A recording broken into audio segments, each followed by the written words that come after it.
नमस्कार। प्रभा साक्षी news network के खास कार्यक्रम जनगण मन में आप सभी का स्वागत है।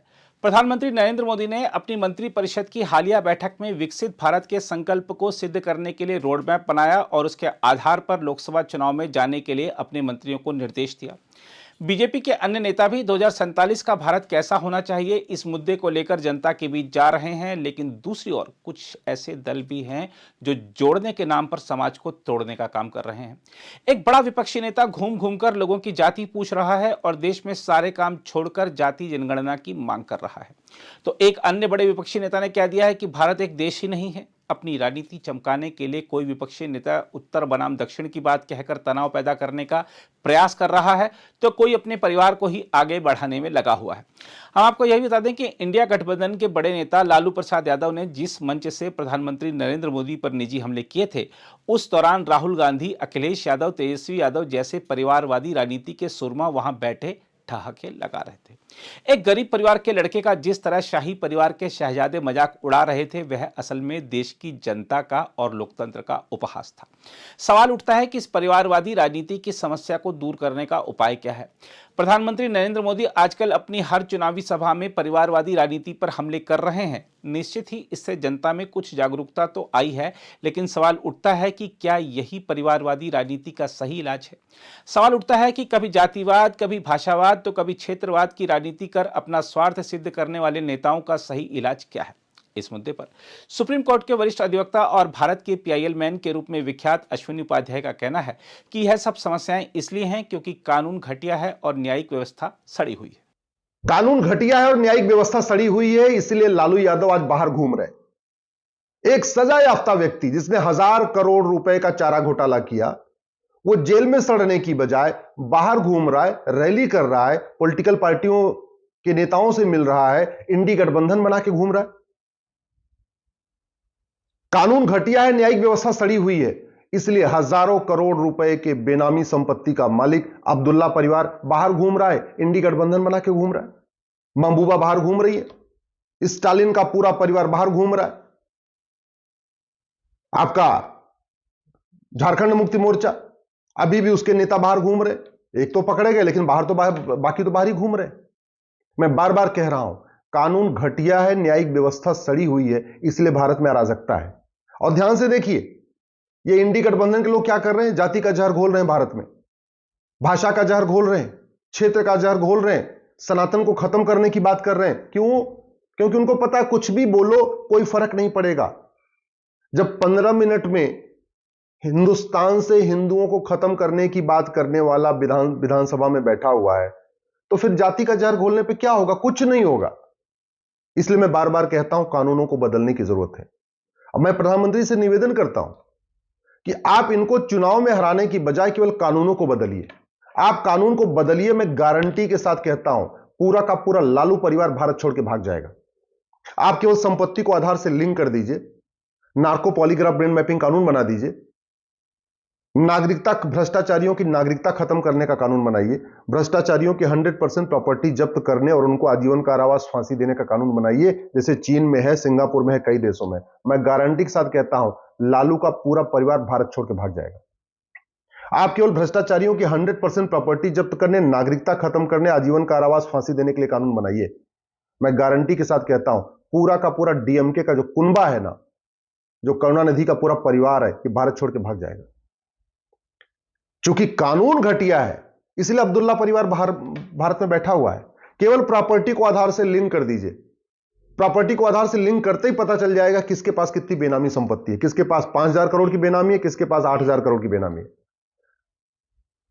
आधार से, प्रॉपर्टी को आधार से लिंक करने के लिए कानून बना दीजिए, और उसके बाद जिसके पास आय से अधिक संपत्ति मिले, बेनामी संपत्ति मिले, उसको 100% जब्त करने, नागरिकता खत्म करने और आजीवन कारावास, फांसी देने के लिए कानून बनाइए। मैं गारंटी के साथ कहता हूं, कश्मीर में महबूबा परिवार भी, अब्दुल्ला परिवार, दोनों भारत छोड़ के भाग जाएंगे। आपने जैसे ही भ्रष्टाचारियों को फांसी देने का कानून बनाया और जस्टिस विद इन ईयर लागू करिए कि मुकदमों का फैसला 1 साल में होगा, यह तारीख पे तारीख नहीं चलेगी। मैं गारंटी के साथ कहता हूं, यूपी में मुलायम परिवार भारत छोड़ के भाग जाएगा, जिसके पास करोड़ों रुपए की बेनामी संपत्ति है। चूंकि नार्को पॉलीग्राफ ब्रेन मैपिंग कानून नहीं है, इसलिए आधे लोग बाहर घूम रहे हैं। उनके पास खूब है प्रॉपर्टी, किसी के पास 500 पेट्रोल पंप है, किसी के पास 500 10 20 20 फार्म हाउस है, खूब है। लेकिन चूंकि प्रॉपर्टी को आधार से लिंक नहीं किया है, तो ये सफेद पोस्ट लोगों ने क्या किया है, अपनी संपत्ति मामा के नाम पे, चाचा के नाम पे, मौसा के नाम पे, नाना के नाम पे, साले के नाम पे, बहनोई के नाम पे, खाना बनाने वाले के नाम पे, ड्राइवर के नाम पे, सबको अलग अलग रखा हुआ है। जैसे ही संपत्ति आधार से लिंक होगी, वैसे ही पता चल जाएगा अखिलेश यादव के पास कितनी प्रॉपर्टी है। जैसे ही प्रॉपर्टी आधार से लिंक होगी, पता चल जाएगा बहन जी के पास कितनी प्रॉपर्टी है। जैसे ही प्रॉपर्टी आप आधार से लिंक करने का कानून बनाएंगे, पता चल जाएगा ममता बनर्जी जो चप्पल पहन के घूमती है, उनके पास कितनी प्रॉपर्टी है। आप केवल प्रॉपर्टी को आधार से लिंक करने के लिए कानून बनाइए, पता चल जाएगा सोरेन परिवार के पास कितनी प्रॉपर्टी है, स्टालिन परिवार के पास कितनी प्रॉपर्टी है। ये जो हमेशा ईमानदारी की बात करते हैं वामपंथी, ये कितनी कंपनियों के मालिक हैं और उनके पास कितनी प्रॉपर्टी है। आप केवल प्रॉपर्टी को आधार से लिंक करने के लिए कानून बनाइए, पता चल जाएगा केजरीवाल के पास कितनी प्रॉपर्टी है। अभी तक केवल मनीष सिसोदिया जेल में है, सत्येंद्र जैन है, संजय सिंह जेल में है। बस प्रॉपर्टी को आधार से लिंक करने के लिए कानून बनाइए, दूध का दूध पानी का पानी हो जाएगा। जो ईमानदारी की बात करते हैं और दुनिया भर की बातें करते हैं ना, ये सबकी पोल खुल जाएगी, सबके बारे में पता चल जाएगा किसके पास कितनी प्रॉपर्टी है। अब बस उसके बाद एक और कानून बना दीजिए कि जिसके पास आय सारी संपत्ति मिली, बेनामी संपत्ति मिली, काला धन मिला, उसको 100% जब्त करेंगे, ना सिटीजनशिप खत्म करेंगे, नागरिकता खत्म करेंगे और आजीवन कारावास फांसी देंगे। बस कानून बनाना है। बस मैं गारंटी के साथ कहता हूं, फांसी देने की जरूरत नहीं पड़ेगी, कानून बनाने की जरूरत नहीं पड़ेगी। अपने आप ही लोग छोड़ के भागना शुरू कर देंगे। ये गांधी परिवार तो सबसे पहले भाग जाएगा। ये राहुल गांधी जो टी शर्ट पहन के घूम रहे हैं ना, ये क्यों घूम रहे हैं? क्योंकि कानून घटिया है, न्यायिक व्यवस्था सड़ी हुई है। अरे जिस परिवार के पास हजारों करोड़ की बेनामी संपत्ति है और जो खुद आदमी मुकदमे में है, अगर मुकदमा अब तक फैसला हो गया होता, चाहे वो नेशनल हेराल्ड वाला मुकदमा है या जो अगस्ता वाला मुकदमा था, जितने सारे मुकदमों में फंसे हुए, तो ये अब तक निकल गए होते, भारत छोड़ के भाग गए होते। इनको पता है कि भारत में जेल में रहने से अच्छा चलो बाहर भाग जाओ। आखिर वाड्रा के खिलाफ आज तक कुछ नहीं हुआ ना, पंजाब में बादल परिवार के खिलाफ आज तक कुछ नहीं हुआ। कानून घटिया, न्यायिक व्यवस्था सड़ी हुई, इसलिए बादल परिवार बाहर बैठा हुआ है। कानून घटिया, न्यायिक व्यवस्था सड़ी है, इसलिए केजरीवाल बाहर घूम रहे। कानून घटिया, न्यायिक व्यवस्था सड़ी है, इसलिए सोनिया गांधी बाहर है, राहुल गांधी बाहर है, प्रियंका गांधी बाहर है, वाड्रा भी बाहर है। कानून घटिया, न्यायिक व्यवस्था सड़ी हुई है, इसलिए रामगोपाल यादव भी बाहर है, अखिलेश यादव भी बाहर है, शिवपाल यादव भी बाहर है। कानून घटिया, न्यायिक व्यवस्था सड़ी है, इसलिए शिबू सोरेन का परिवार आज भी बाहर है। कानून घटिया, न्यायिक व्यवस्था सड़ी है, स्टालिन परिवार बाहर है। कानून घटिया, न्यायिक व्यवस्था सड़ी हुई है, इसलिए ममता बनर्जी और उनका भतीजा सब अभी बाहर घूम रहे। मैं बार बार कहता हूं, चुनाव में लड़ लड़ के इनको हराने से अच्छा है बैठे बैठे कानून बना दिया जाए। आप केवल पुलिस चार्टर लागू करिए, 1 घंटे के अंदर FIR होगा, 1 महीने के अंदर जांच होगी। आप नार्को पॉलीग्राफ ब्रेन मैपिंग कानून बना दीजिए झूठ पकड़ने के लिए। हमारे देश में झूठ बोलना पाप तो है, झूठ बोलना अपराध नहीं है, तो झूठ को गंभीर अपराध बनाइए। झूठ बोलने पे 10 से 20 साल की सजा का कानून बनाइए और झूठ पकड़ने के लिए हर जिले में narco polygraph brain mapping lab बना दीजिए। सबका दूध का दूध पानी का पानी हो जाएगा। जो बड़ी अच्छी अच्छी बातें करते रहते हैं, मुंह में राम और अंदर से कुछ कहानी और रहती है, बगल में छुरी वाली बात है, ये सबकी सच्चाई बाहर आ जाएगी। आप केवल और केवल 100 रुपए से बड़े नोट बंद कर दीजिए, देखिए सारे बिलबिला के ना बाहर आ जाएंगे, किसके पास कितना काला धन है। जैसे ही आप 100 रुपए से बड़े नोट बंद करेंगे, अपने आप पता चल जाएगा। आप प्रॉपर्टी को आधार से लिंक कर दीजिए, जिसके पास जितनी बेनामी संपत्ति है पकड़ में आ जाएगी। नार्को पॉलीग्राफ ब्रेन मैपिंग कानून बनाते ही सच्चाई सामने आना शुरू हो जाएगी। अभी तो झूठ बोलते रहते हैं। अच्छा, चूंकि ये लोग सफेद, जैसे राहुल गांधी हैं, ये कितना भी झूठ बोल लें, पुलिस इनको पकड़ेगी नहीं, और मान लो पकड़ भी लेगी तो लाठियों से पीट पीट के इनको सच थोड़ी उगलवाएगी। राहुल गांधी तो बताएंगे नहीं कि उनके पास कितनी प्रॉपर्टी है, और पुलिस उनको पीट नहीं सकती उनसे सच उगलवाने के लिए। तो पूरी सच्चाई आएगी कैसे, पता कैसे चलेगा?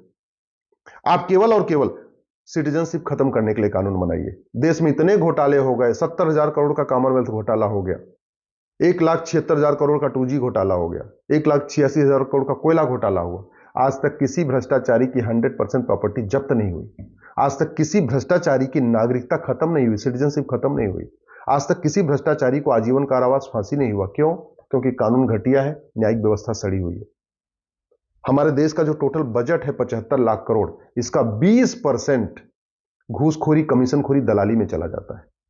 कोई ऐसा थाना नहीं है जहां भ्रष्टाचार नहीं हो रहा है, कोई ऐसी तहसील नहीं है जहां ईमानदारी से काम हो रहा है। चाहे वो लेखपाल हो, चाहे पटवारी हो, चाहे कानून गो हो, चाहे थानेदार हो, चाहे हवलदार हो, चाहे पेशकार हो, चाहे तहसीलदार हो, सब पूरी तरीके से लूट रहे हैं और लूटने का फायदा नीचे से ऊपर तक जाता है। कहते नहीं लूट नीचे होती है लेकिन उसका शेयर ऊपर तक बढ़ा हुआ है, पूरा चल रहा है। तो अगर आपने 100 रुपए से बड़ी नोट बंद कर दिया, 5,000 रुपए से महंगे सामान का कैश लेन देन बंद कर दिया, प्रॉपर्टी को आधार से लिंक कर दिया, नार्को पॉलीग्राफ बैंड मैपिंग कानून बना दिया, झूठ को गंभीर अपराध घोषित कर दिया, भ्रष्टाचारियों की 100% प्रॉपर्टी जब्त करने, नागरिकता खत्म करने, आजीवन कारावास, फांसी देने के लिए कानून बना दिया, तो सबसे बड़ी बड़ी बात यह है कि जितने ये जाति भाषा क्षेत्र के आधार पर जहर घोलने वाले नेता ये बाहर भाग जाएंगे। दूसरा, लेखपाल भी ईमानदारी से काम करेगा, पटवारी भी ईमानदारी से काम करेगा, हवलदार भी ईमानदारी से काम करेगा, थानेदार भी ईमानदारी से करेगा, पेशकार भी ईमानदारी से काम करेगा, तहसीलदार भी ईमानदारी से काम करेगा।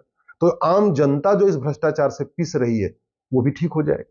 आपने अगर भ्रष्टाचार खिलाफ कठोर कानून बना दिया तो सड़क हर साल टूटती रहती, नहीं टूटेगी। सड़क टूटती इसीलिए कि भ्रष्टाचार बहुत ज्यादा होता है। हॉस्पिटल में दवाइयां नहीं है, क्यों? क्योंकि घूसखोरी कमीशन खोरी हो जाती है। तो आपने कठोर कानून बनाया तो सरकारी हॉस्पिटल में दवाइयां भी खूब मिलेंगी। सरकारी स्कूल जो बदहाल है, मूल कारण क्या है? भ्रष्टाचार है। तो भ्रष्टाचार के खिलाफ कठोर कानून बनाने से सफेदपोश नेता बाहर जाएंगे तो राजनीति भी ठीक होगी और आम जनता को बहुत राहत होगी। इसलिए मैं प्रधानमंत्री से निवेदन करता हूं, एक बार इस पर ध्यान दें, गंभीरता के साथ सोचें और कठोर कानून तत्काल बनाएं। अगर आप भी लेना चाहते हैं देश दुनिया की तमाम जानकारी तो आज ही सब्सक्राइब करें हमारे चैनल को। साथ ही नीचे दिए बेल आइकन को जरूर दबाएं ताकि हर अपडेट आप तक पहुंच सके।